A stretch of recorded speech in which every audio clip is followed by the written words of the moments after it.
Wouldn't it be nice that when you put money into your IRA or you invest money into the stock market or your brokerage account, none of it was getting invested into names and brands and companies that, in my opinion, hate you?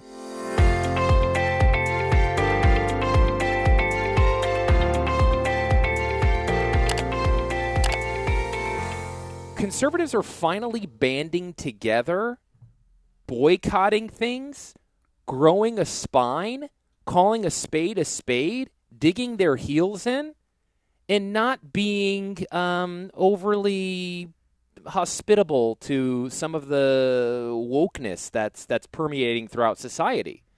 Because for the longest time, conservatives adhered to this belief that you don't talk about politics and religion at the dinner table.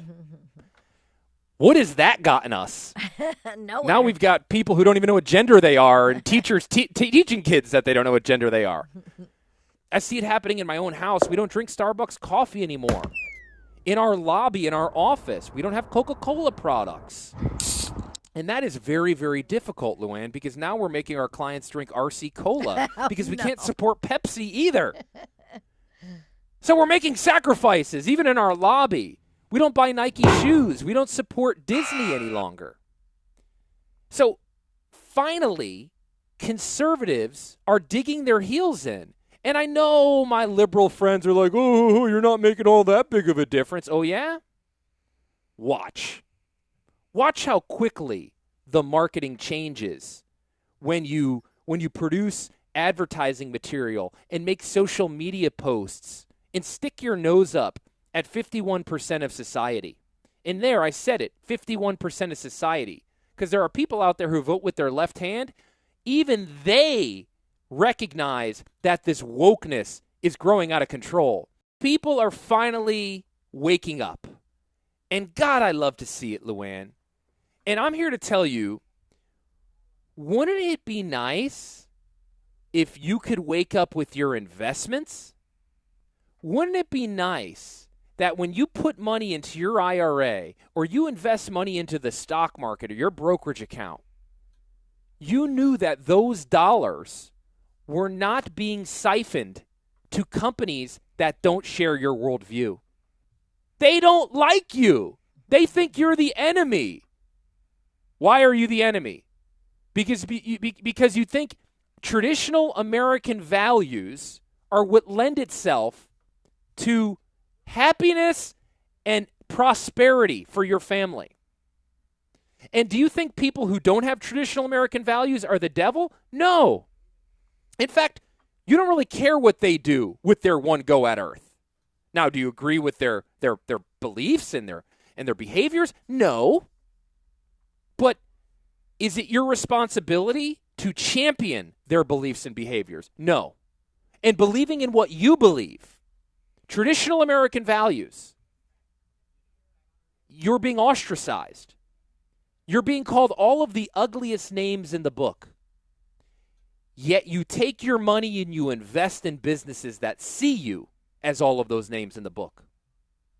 I'm here to tell you, you could invest your money and ensure that it goes into companies that are not activists. It goes into companies that are not using political and social hot-button issues as an activist apparatus. And I'll give you just a couple examples. Florida's parental rights and education bill. The number of publicly traded companies that came out and said, don't say gay bill, that's homophobic. Ron DeSantis is a homophobe and a racist while he's at it.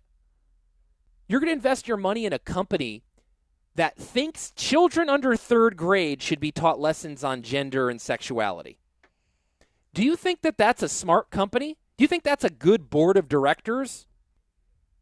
Georgia's election reform bill. Jim Crow 2.0. Everyone in Georgia's a racist. Record voter turnout in their most recent election cycle. Record minority voter turnout. The number of publicly traded companies that saw fit to make public comment on Jim Crow 2.0. We stand for democracy. No, you don't stand for democracy. You stand for liberal activism. Why are you supporting those companies with your investable dollars? And God help you, the big brokerage houses, most of them are all as woke can be.